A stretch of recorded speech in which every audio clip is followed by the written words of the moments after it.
আপনাদের নেতা হিসাবে আমি আপনাদেরকে নির্দেশনা দিব, আপনাদের সহকর্মী হিসাবে আপনাদেরকে আমি অনুরোধ করব। দেখুন, আমাদের কিছু কিছু সহকর্মীর মনে 5 তারিখের পরে একটি অদ্ভুত নতুন একটি অনুভূতি এসছে। কি?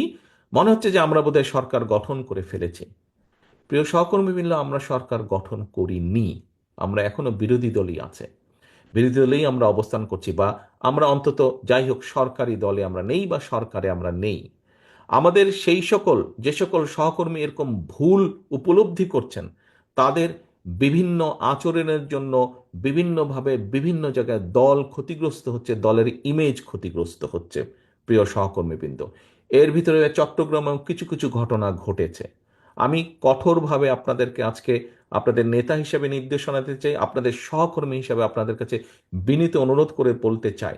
দেখুন, আপনারা এখানে প্রত্যেকটি উপস্থিত 859 জন প্রত্যেকটি মানুষ, আপনারা এক একজন বিএনপির প্রতিনিধি। আপনারা এক একজন কিন্তু বিএনপির প্রতিনিধি। আপনার এলাকায়, আপনার যেখানে আপনি থাকেন, যেই যতটুকু জায়গা নিয়ে আপনার পরিচিতি, আপনাকে প্রত্যেকটা মানুষ আপনাকে চেনে বিএনপির একজন কর্মী বা বিএনপির একজন নেতা হিসেবে। হলেন আপনি বিএনপির, হলেন আপনি যুবদল, স্বেচ্ছাসেবক, ছাত্রদল, শ্রমিক দল, তাঁতি দল, যেটাই হন না কেন, এন্ড অফ দ্য ডে আপনাকে মানুষ, আপনার যদি নাম হয়ে থাকে এরশাদুল্লাহ, আপনাকে ও বিএনপির এরশাদুল্লাহ, আচ্ছা, এইভাবে আপনাকে কিন্তু মানুষ চিনে। ও নাজিম, ও বিএনপির নাজিম, আচ্ছা, এইভাবে কিন্তু মানুষ আপনাকে চেনে। অর্থাৎ আপনি পরিচিত বিএনপির প্রতিনিধি হিসাবে।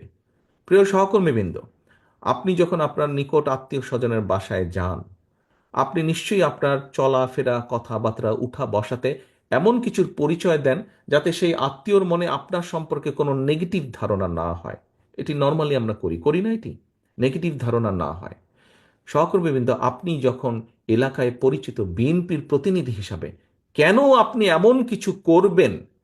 আপনার যেই কথা, আপনার যেই বিহেভিয়ার, আপনার যেই কাজের দ্বারা দলের ইমেজ, দল ক্ষতিগ্রস্ত হবে, কেন আপনি এটা করবেন? আপনার এলাকার মানুষ তো আপনারই স্বজন, আপনারই তো আপনজন। দুদিন পরে যখন ভোট হবে ইনশাল্লাহ, সেই ভোটের সময় তো আপনি ধানের শীষের পক্ষে ভোট করতে যাবেন। আপনি কোন মুখে তাদের কাছে ভোট চাইবেন? আজকে যদি এমন কোনো বিতর্কিত কথা বা বিতর্কিত কাজ আপনি করে থাকেন, তখন তো সে আপনাকে উল্টা ইনসাল্ট করবে, যে ওই দিন এই কাজ করেছিল না, কেন এখন আসছে ভোট চাইতে আমার কাছে? এই কথা আপনাকে শুনতে হবে। আমাদের পক্ষে সম্ভব না। আমরা বিশ্বাস করি না দামি নির্বাচনে, আমরা বিশ্বাস করি না নিশিরাতের নির্বাচনে, আমরা বিশ্বাস করি না ব্যালট চুরির নির্বাচনে।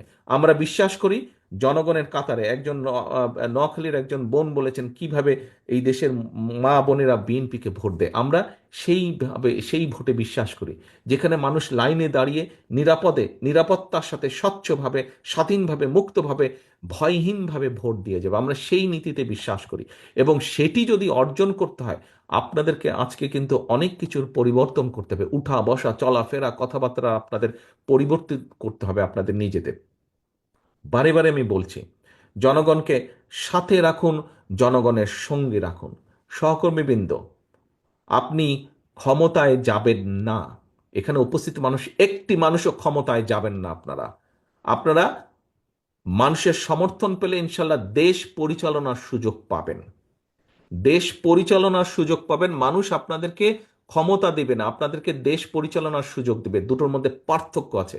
ক্ষমতায় ছিল পলাতক স্বৈরাচার, পার্থক্যটা বুঝতে হবে। ক্ষমতায় ছিল পলাতক স্বৈরাচার, ক্ষমতা ছাড়া কিচ্ছু বুঝতো না বলেই দেশের মানুষের জন্য কোনো কাজ করেনি। আপনাদের আজকে যে বিভিন্ন অভিযোগ, যে তাদের আমলে জলাবদ্ধতা হয়েছে, ট্রাফিক জ্যাম হয়েছে, এই হয়েছে হয়েছে, শিক্ষা ব্যবস্থা ধ্বংস হয়ে গেছে, সংস্কৃতি ধ্বংস হয়েছে, কেন এই কথাগুলো আপনারা বলছেন? এই জন্য আপনারা এই কথাগুলো বলছেন যে ওরা ক্ষমতায় ছিল, ওরা জনসমর্থনে দেশ পরিচালনার সুযোগ পায়নি, ক্ষমতা দখল করে ক্ষমতায় ছিল। আমরা দেশ পরিচালনার সুযোগ পেতে চাই জনগণের সমর্থন নিয়ে, এবং সেই জন্যই দেশ পরিচালনার যদি সুযোগ পেতে চান, দেশ পরিচালনা যদি করতে চান, তাহলে নিজেকে সেইভাবে গড়ে তুলতে হবে। নিজের প্রতি মানুষের সেই সমর্থন, আস্থা অর্জন করতে হবে।